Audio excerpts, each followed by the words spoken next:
ठीक है। हेलो। ठीक है।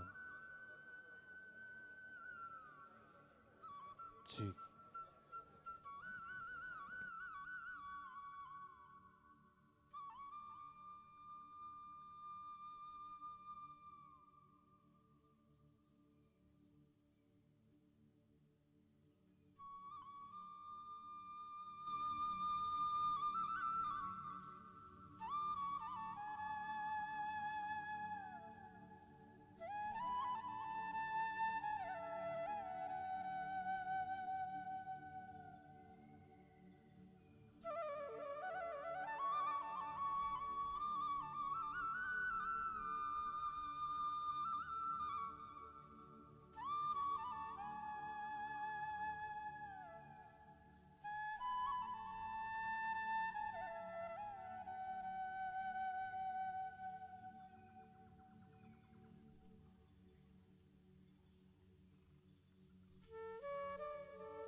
Arjun, Arjun.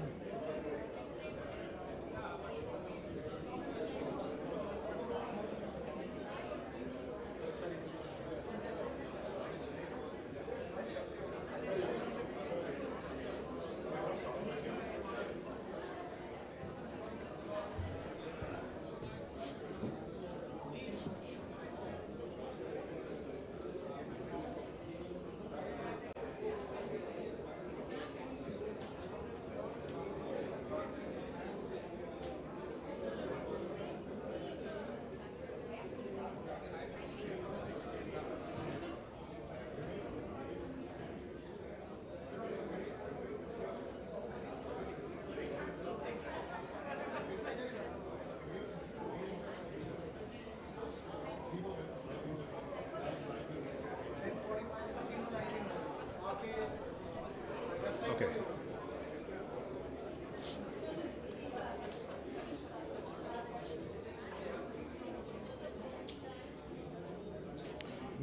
He's going to come in 2 minutes.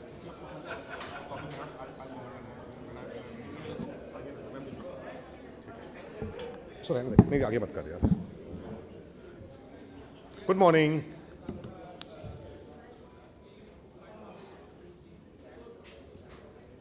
Good morning.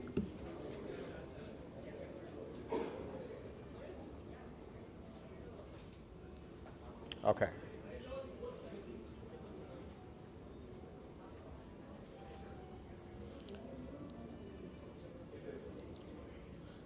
Good morning, ladies and gentlemen.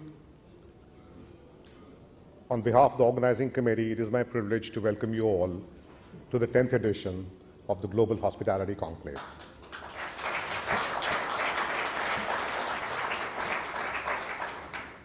We have a full house, familiar faces, colleagues and friends from across generations and geographies. There are a lot of people here who have come from out of town to be with us today. We have in this room people starting from the batch of 1966, and to put it in a perspective, that is 60 years, 66, 64? 64? Okay, 64. My apologies. And to put it in a perspective, that is 60 years ago. And we are represented by people across all the batches. We also have the Rai Bahadur Memorial Lecture for the first time. Thank you, Arjun, for using this platform to have it there. And I'll also take an opportunity to welcome the various teams from Oberoi hotels across India and around the globe who are all watching in as this is being beamed live. Only the Rai Bahadur Memorial Lecture is being beamed live across all Oberoi hotels. So Arjun, thank you for putting that together as well. This is a special year as we celebrate our 10th anniversary. Our journey began 12 years ago, and since then, GHC has grown both in size and in sentiment. Its enduring success is rooted in something incredibly special. The lasting bond we all share, forged in the hallways of OSHM, now OCLD, and across the many Oberoi hotels that we all worked in, and then built and excelled in our careers. GHC goes beyond being just an alumni meet. It is a vibrant forum for knowledge sharing, thought leadership, and cross-industry dialogue. This platform also helps to celebrate the many successes of the Oberoi alumni, a reflection of the distinction and caliber that have always defined our community. The Oberoi ethos is an unwavering commitment to excellence, a culture of precision and professionalism, and the legacy of an institution that remains best in class. Today marks a particularly meaningful milestone in the journey of GHC as we debut the Rai Bahadur MS Oberoi Memorial Lecture. Rai Bahadur was pivotal in shaping not just the course of the Indian hospitality industry, but also the personal and professional lives of many of us. His story, in many ways, is our story. He taught us to dare to dream. In addition, there's an exceptional lineup of panelists and Oberoi alumni who will lead and participate in discussions through the day on topics that promise to inform, engage, and inspire. Lastly, no GHC is complete without the space that we all love most, reconnecting with old friends, reliving fond memories, and sharing stories that never get old. So thank you for being here, for keeping this tradition alive, and for bringing your energy and enthusiasm to the GHC community.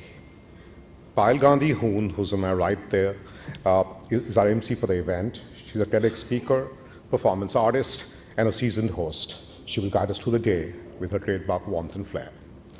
And now, ladies and gentlemen, it gives me great pleasure to invite Arjun Oberoi to say a few words and introduce the Rai Bahadur MS Oberoi Memorial Lecture. Arjun.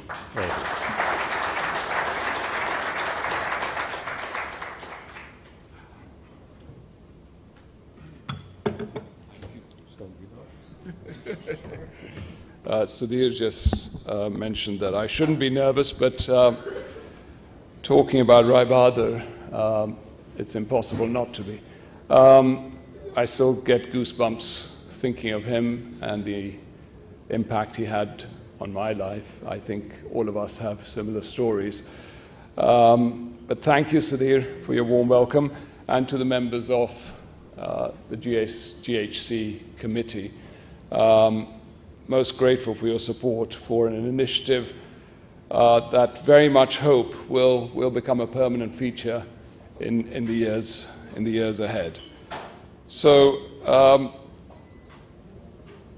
no doubt, Rai Bahadur would have been very proud to see many of the familiar faces that we have with us today. And 64, well, that's a long time ago. But that was, I think Mr. Pentel is here. Thank you, Mr. Pentel, fantastic. And many others. Thank you for attending today as we build on an outstanding legacy and friendships that bind us in so many special and exceptional ways. 2024 marked the 90th anniversary of the opening of the first Oberoi Hotel, and of course it was the Oberoi Clarks in Shimla. As we celebrate 90 years of excellence, there can be no better audience to commemorate the life and achievements of our founder. And thank you for supporting that as we hope to take this forward every year. The inaugural Rai Bahadur MS Oberoi lecture is, in many ways, not only an opportunity to celebrate the achievements of an extraordinary man, but also to acknowledge your dedication and contribution to help build an organization to what it is today. And I can't emphasize that more. Rai Bahadur's life is a testament to his ambition to dare to dream. He didn't just build hotels, he built a world-class institution and left behind a culture that is, in every sense, a reflection of his exceptional persona. As we carry his rich legacy forward, we are guided every day by his values, his people-first philosophy, his ability to overcome adversity, and a commitment to build lasting relationships. Rai Bahadur's story reminds us that no dream is too audacious and no beginning is too small. We are honored to have with us today Dr. Ashwini Kumar, thank you, sir, who will deliver the inaugural Rai Bahadur MS Memorial Lecture. Our association with Dr. Kumar goes back to actually Rai Bahadur's long friendship. And as you know, he had an uncanny ability to identify talent. And I think Dr. Kumar was a young, budding lawyer at that time. But this goes back many, many years and many generations. So it's only fitting that you're here today to be part of that.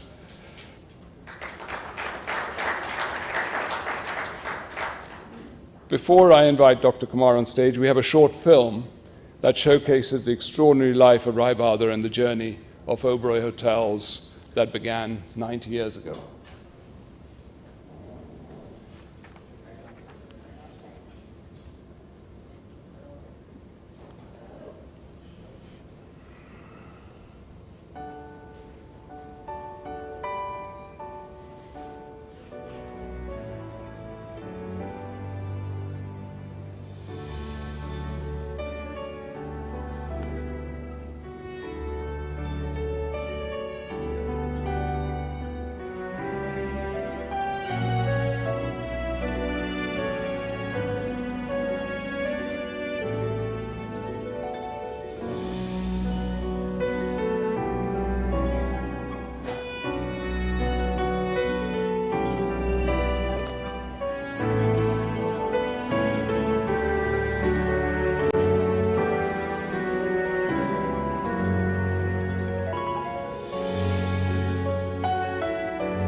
must have seen that film countless times, but it never fails to move you, and I'm sure it moved all of us in some way. Without further ado, ladies and gentlemen, I'm delighted to have with us Dr. Ashwini Kumar. Dr. Kumar is a senior advocate at the Supreme Court of India, a veteran parliamentarian and a noted author, thinker and a speaker. A former Minister of Law and Justice of India and also a former director of the board of EIH Limited. Dr. Kumar was designated senior counsel by the Supreme Court of India at the age of 34 and was one of the youngest additional Solicitor Generals of India. He was a member of the Rajya Sabha for 14 consecutive years. An academic and scholar, Dr. Kumar has written extensively on law, economic reforms, elections, democracy, and international affairs. His most notable works are Law, Ideas and Ideology in Politics, Perspectives of an Activist, and Hope in a Challenged Democracy. Dr. Kumar has represented India at the highest forums of diplomacy, including UN General Assembly, the UN Security Council, and the World Economic Forum. He is widely recognized for the intellectual depth of his writings and parliamentary interventions, as well as championing human rights causes. Please join me, ladies and gentlemen, in welcoming Dr. Ashwini Kumar.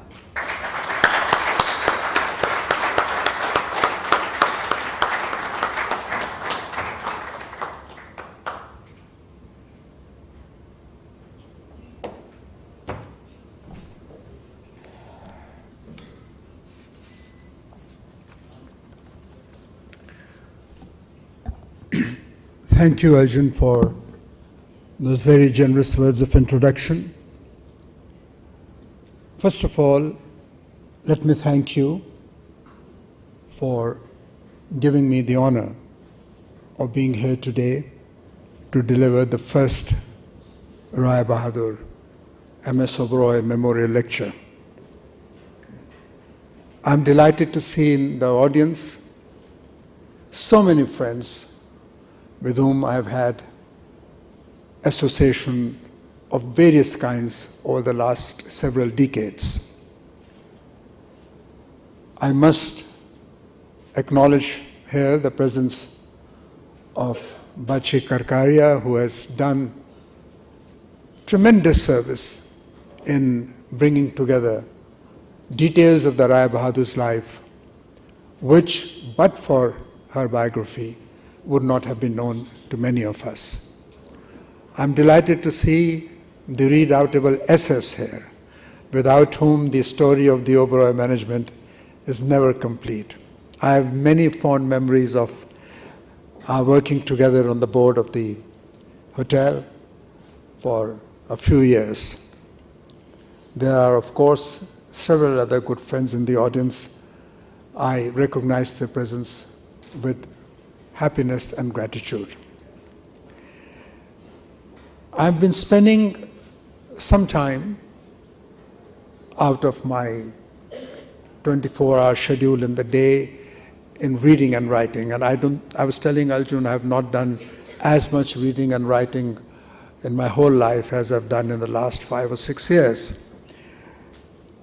And I've been asked repeatedly to put together my life story, which I'm most reluctant to do, for the simple reason that I am at heart a very private person, but who has had a very public profile.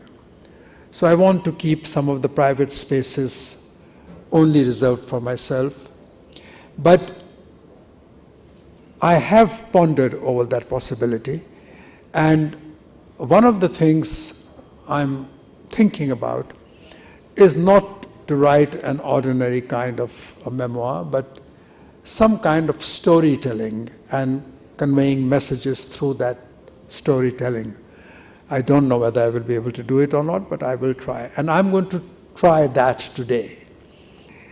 I think there's a wealth of information about the Rai Bahadur, very precisely encased in the short film, which gives us an idea of the man he was, the leader of people that he was, and the family man that he was.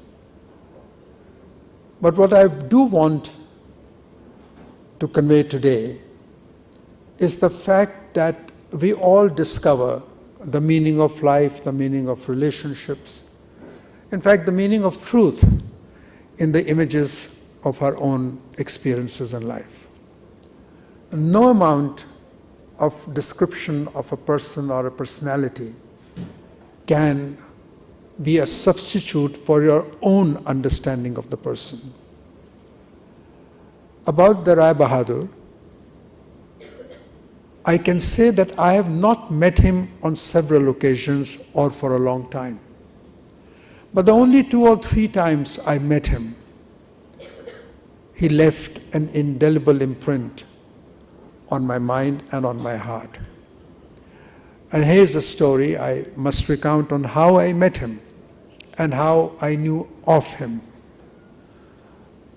I spent a few years of my early childhood in Chandigarh, where my father was the Speaker of the Undivided Punjab Assembly and then the Minister for several years in Undivided Punjab. That was the time when Shimla was still the summer capital of Punjab. And that was the time when the Cecil Hotel used to function as the MLA's hostel for the MLAs of the Undivided Punjab. I've heard stories about that hotel. 5 rupees a day, I think, used to be the rent, which was charged from the MLAs.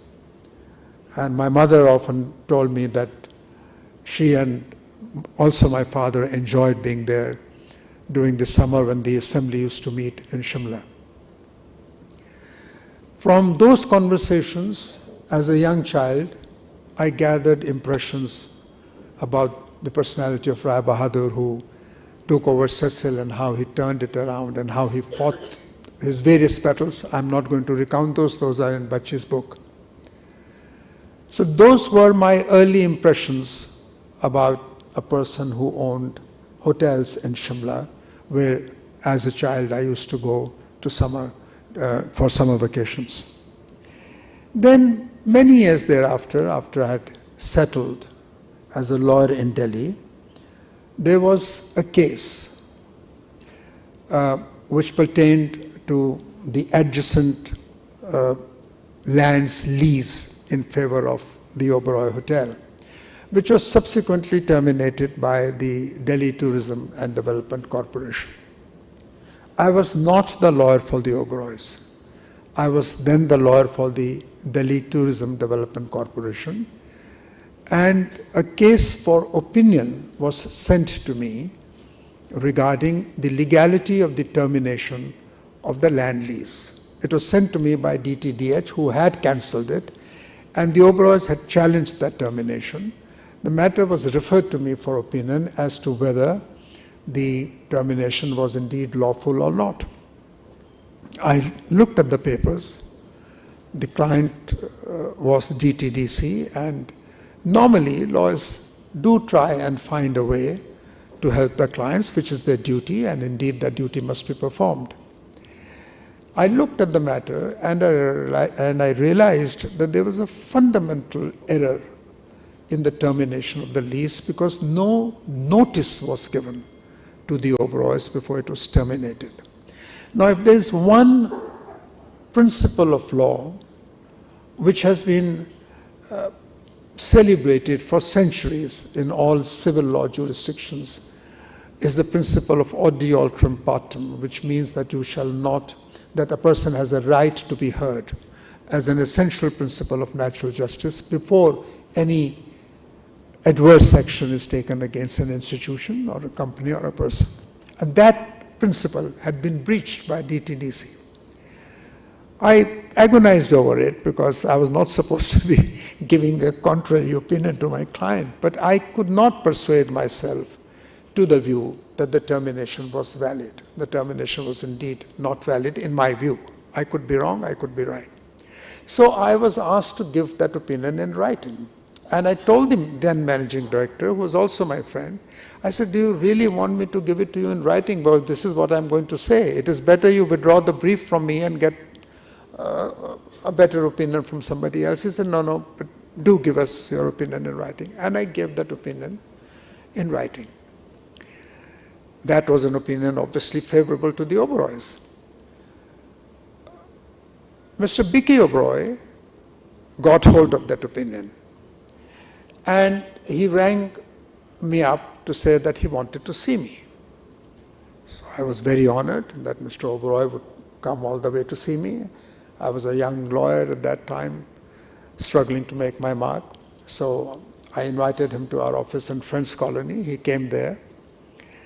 And I still remember that I made him climb the stairs of my basement office twice, which I now regret, but at that time it seemed it was not so much of a case, because he was shown the way to our seating area, which was actually in our basement, which had just been redone up, and it was a nice kind of a place to be in at that time. But I used to somehow sit on the first floor. So Mr. Oberoi was seated down, and when I was told that he's arrived, I said, please bring him up, and somebody from my office brought him up. He was not pleased, I could see it from his face, but he sat down. He sat down, and I realized that maybe I should have gone down to see him, but anyway, that was done. So he said, I've come to convey our appreciation for your very forthright opinion, and to convey our gratitude. I said, Mr. Oberoi, you didn't have to take the trouble. I wrote what I thought was only fair, but I'm very grateful that you showed me that gesture. And then we had tea and coffee, and then something happened, and he said, I said I've visited your hotel, and I visited quite often, and I'm very happy at what you have done with the Belvedere. And he said, are you a member of Belvedere? I said, no, I'm not a member of Belvedere. It was at that time also very expensive. And he said, no, you must become a member of Belvedere. I will invite you to become a member of the Belvedere. And lo and behold, I was invited to be a member of Belvedere. But during that meeting, I told him that I would like to call on the Rai Bahadur. And he said, he's now semi-retired, I look after things. Is there anything you want? I'll be quite happy to help. I said, no, I just want to pay my respects to the Rai Bahadur, because I've heard so much about him during my growing up years. So a meeting was arranged for me to meet with the Rai Bahadur at the farm. I reached at the appointed time, and of course the Rai Bahadur had been briefed by Bikiji and about my opinion, and he knew everything as he was accustomed to getting everything on his fingertips before he met anyone. That was the Rai Bahadur I knew. So I landed, and he treated me with so much affection, as a fatherly figure would. He was at that time plus 90, and in a few minutes, we sat down, and the bearer came with his normal high tea. So there were patties, there was cakes, and there was chicken patty. I remember various pastries. And he took reasonably good helpings of pastries and put them in his plate. And he said, but आप कुछ क्यों नहीं खा रहे हैं? मैं कहा नहीं, मैं लूँगा जी, मैं लेता हूँ. And I am a light eater. And he relished his patties, he relished his pastries, and he insisted that I have at least one of each. With great difficulty I did have, but I had. So then what I noticed was remarkable. On another tray, a huge set of letters was brought to him. And there was an opener, and those letters, some were opened, some he was opening. And he told me, he said, these are the letters of our customers which I receive, and I read them every single day, all the letters that come. I said, but is it necessary for you to read all those letters? You have such a large staff and a very efficient staff. He said, no, unless I know what the people are thinking about it, I will not be able to lead from the front. So that, he said, is my most important job. I can miss everything else, but I do not miss a customer feedback. So that was the Rai Bahadur I knew at that time. There's another thing which I have not forgotten. In the undivided Punjab, and of course since he had been titled as the Rai Bahadur, so that tradition came, I think, from the British. There's a system in government that whenever there is an official function, what they term as, now they call them VIPs, but at that time they used to term them as important dignitaries of the area. So whenever the governor would have an at home, the Rai Bahadur was invariably invited. And that was a mark of recognition by the then government of Punjab for his contribution to the hotel industry in Shimla and in that area. And I know that because my father, as the speaker and the minister, and the Rai Bahadur was more or less seated next to each other all the time, and they knew each other well in that capacity. And then, of course, the Gyan Singh Ralewala connection, of which I was reminded when I glanced through Bachchi's book. Gyan Singh Ralewala was a gentleman politician in those days of undivided Punjab. He was a minister, very, very well-regarded family, a very well-regarded man. And my father, and a great friend of my father's. In fact, my father used to support his claim to the chief ministership because after a couple of years, only a Sikh had to be the chief minister. So my father would, amongst all the other candidates, support him just because he was a gentleman, along with one or two other such politicians. So the name and the connections were ingrained in my mind from that time. And then later, when I joined the profession, my then senior, Mr. T.N. Sethi, a man who I respect like a father figure, he was also a very good friend of my father's from Lahore. And when I took to practice, I was asked to be his pupil for a while. He was one of the lawyers in the team when the litigation between Imperial and the Oberois was going on. But that litigation had ended just 1 or 2 years before I joined the bar. And my senior told me a story, which I did not know, which now Bachchi confirms in her book. And I found that remarkable, very, very unusual. In these days and times when for a small penny you would fight till the end, till the Supreme Court, Mr. Oberoi, the Rai Bahadur, refused to enter the witness box to give his evidence, which was critical to the case. And my senior told me that that was one reason we lost the case, because the Rai Bahadur said, I will not enter the witness box. So my senior told him that if you don't enter the witness box, then the case of the other side will be taken at its face. He said, but you are asking me to say something in my defense which I believe is not wholly accurate. He did not want to go into the witness box, either to perjure himself or to say something which was not inaccurate. And the lawyers insisted. And the lawyers said, but this is critical. So he said, what will happen if I don't go? He said, you will lose the case. He said, what will happen if I lose the case? He said, you will lose the Imperial Hotel. He said, is that all? He said, yes. He said, I'm not going. That was the man. He refused to perjure himself. He refused to go in the witness box to say something which he didn't believe was the whole truth.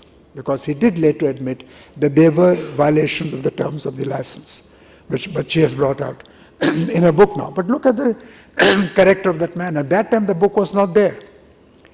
So he had the courage and the conviction to sacrifice for what he believed to be right. Of course, you have heard the story of his early foray into hotels, the Cecil, the Fletty, the Clark's. I've stayed in Clark's for many, many days in the earlier years. Clark's used to be next to the Ravenswood guest house. That used to be the circuit house of the Punjab government. And it was almost adjoining. So at that time, Clark's was the main hotel for everybody. And everyone associated that with the Rai Bahadur. It was synonymous. It became synonymous. It was not synonymous so much with Mr. Clark's as it was with the name of the Rai Bahadur. And then, on one or two occasions, when I reconnected with him, he, at that time, was not keeping good health, but he never forgot a face or a name.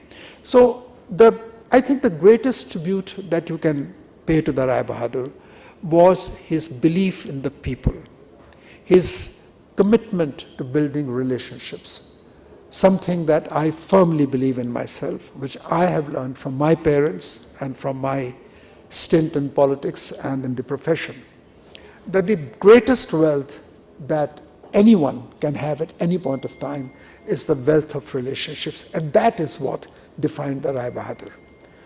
If I were to ask to summarize in one sentence the greatest qualities of the Rai Bahadur, I would say his ability to spot talent, his ability to honor talent, his ability to forge relationships, and his permanent commitment to ensuring that the relationship is sustained and continues. And I can tell you, I have learned in life, you cannot have friendships, you cannot sustain relationships without the willingness to pay the price for those. Everything has a price. Relationships have to be nurtured, and that nurturing is a function at most times of sacrifice on your part. Sometimes you have to choose to forgive, sometimes you have to choose to overlook, sometimes you have to choose to be magnanimous. And without magnanimity, and that was the quality of the Rai Bahadur, magnanimity, in one word. He was magnanimous.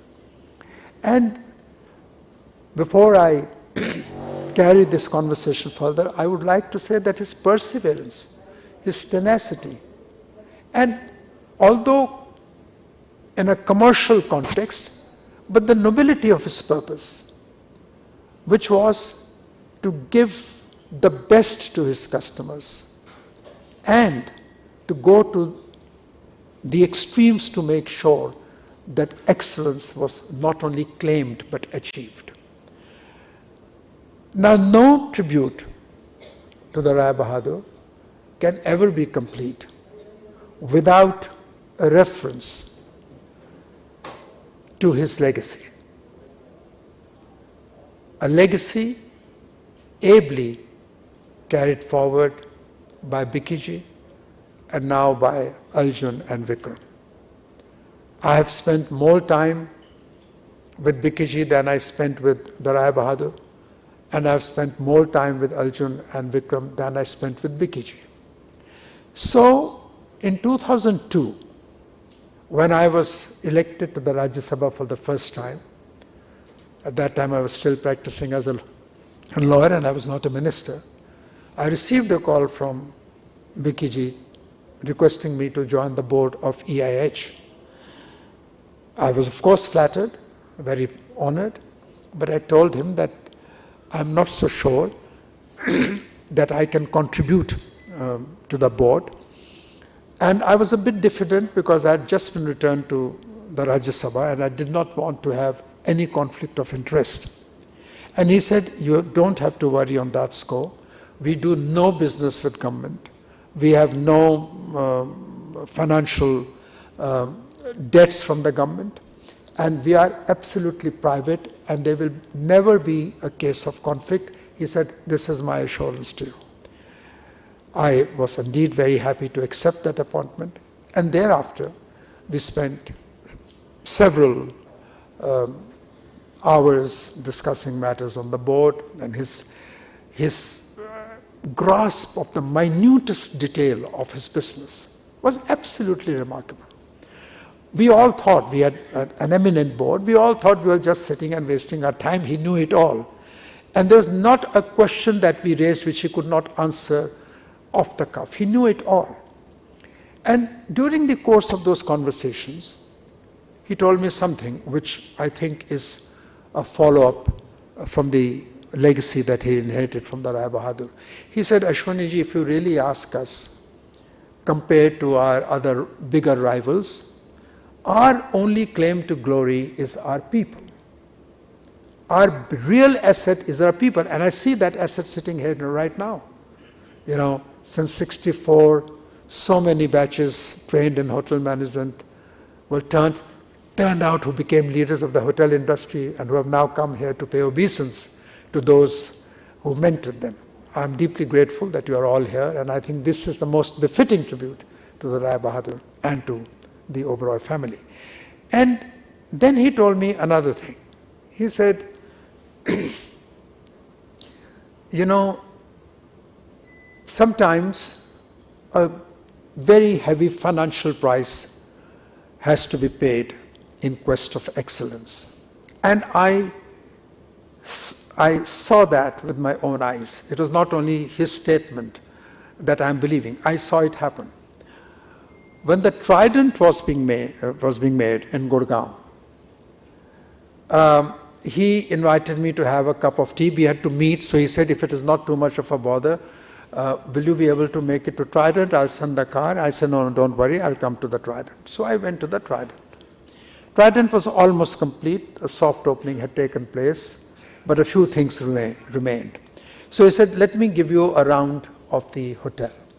So he took me by my arm, and with his general managers walking behind him, we walked, and he walked me from the foyer to the swimming pool, and then of course to the rooms around the swimming pool. And as he was walking, he was looking down, and we were also walking with him, and suddenly he stopped, and everybody stopped. He turned around, asked his general manager, he said, do you have a measuring tape? He said, no sir, but I'll get it. He said, please get it. So we waited. In about 5 minutes, the tape came. He said, please go down and measure the distance between the end of this tile and the adjoining tile. There is something not right. This is incongruous. And the measurement was taken. There was indeed a difference of maybe a millimeter, this much difference in the tiling. He said, it's not looking right. So the floor had been laid. It was a very expensive marble. It was laid. He told the general manager, have it corrected. He said, but sir, the whole floor will have to be broken. He said, break it. He said, break it. And it actually happened. Nobody would have been able to see that. So that was Mr. B.K. Oberoi, his quest for excellence. And I remember once I visited Belvedere, and as you enter on the left-hand side, there was a chair with very, very deep blue, which we call Firozi in Hindi, and somehow to me it looked out of place, that color. It looked very bright or something. So I asked the manager, I said, is this color going with the marble and with the color of the walls? He said, no sir, but this is the personal choice of Mr. B.K. Oberoi, and nothing can be done about it. At some point of time, I remember, I saw him and I said, B.K.ji, that chair, that color is very nice, very bright, I told him. I said, I'm told you chose it. He said, yes, I chose it because I needed to brighten that place up. So that was, that was him. He would, even in the choice of the color of the texture of one covering of a chair, he would go to that detail. Now that doesn't come easily. And as Bachi said that he told her that, give me one person from a good background for 3 years and I will make him into a first-class hotelier. He said, all you need is a sense of taste and a sense of elegance. And you see that in the way very handsome Arjun and Vikram dress. from the tie to the shoe, these are all cultivated tastes, but it doesn't come with money alone. I can assure you, taste has nothing to do with money. So the Oberoi legacy is about elegance, it is about perseverance, it is about taste, it is about relationships, it's about nurturing, it's about valuing, it's about bonding. In one of my articles on leadership, which I've just finished writing, it is of course in a political context, but it applies to leaders in all fields, that you cannot bind if you cannot bond. A leader who cannot bond with people cannot bind his people. And that's true for business, it's true for politics, it's true for the professions, it is true for social organizations, large corporations, and so forth and so on. So the tribute that I'm here to pay, which I have just delivered in the form of a story, is a tribute that comes from the deepest recesses of my heart. I'm not given to accepting very many public functions of this kind, because I believe that, you say the same thing over and over again, but when Arjun very graciously asked me to be here in your midst today, I was supposed to be traveling actually to Europe yesterday. On the 8th, I was to travel on the 8th, and he said this is on the 17th, so I postponed that. Because the least I could do in return for the deep sense of gratitude that I feel for the affection that I have received from the Rai Bahadur and Bikiji and Arjun and Vikram, I thought I should be here. I'm not a great biographer of the Oberois as Bachi is, and I know that since she is here and since she is going to be speaking here along with my very distinguished friend Ambassador Arun Singh, for whom I have the greatest regard. He was one of our most outstanding ambassadors, and I still remember my visit to Israel when he was our ambassador to Israel. Every person from the top people in the government to the top business people were eating out of his hands. Such was his standing in Israel and later in the United States. But because Bachi and Arunji and Admiral Chopra are here, very distinguished in his own right, the Admiral has been our Commander-in-Chief of the Navy, so Arjun and Vikram have put together a galaxy of leaders in their own right to speak about another leader of eminence in the hotel industry, not only in India but in the world. So with these words, I thank you once again for asking me to be here. And Sudhir, thank you very much.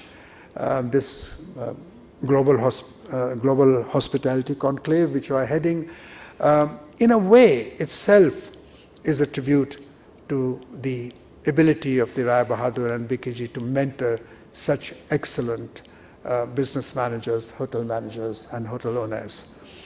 Thank you very much, one and all. Thank you very much.